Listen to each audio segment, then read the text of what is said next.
Starring the New York Wright, the historical fiction movie Saving Mr. Banks is a joyous experience based on a true story.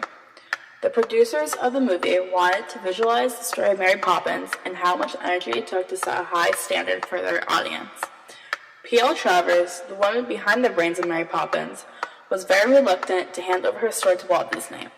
However, Walt Disney was not going to stop to get the rights to create the magical movie that we all learned how to love today.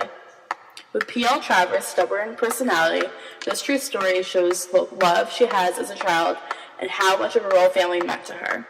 As the movie starts off, the viewers are shown what kind of life P.L. Travers had.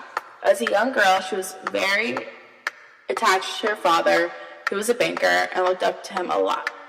However, the film goes back and forth from her childhood to when she was older to show the viewers what effect her childhood had on her adulthood.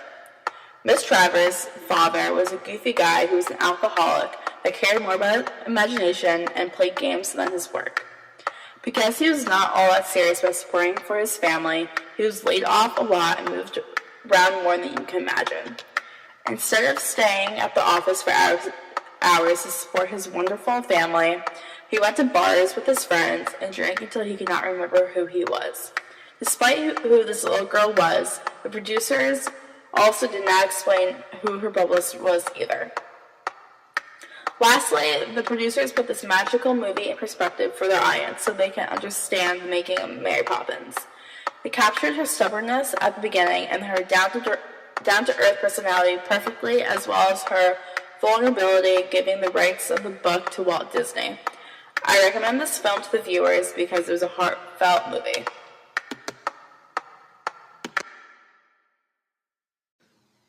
Starring the New York Wright, the historical fiction movie Saving Mr. Banks.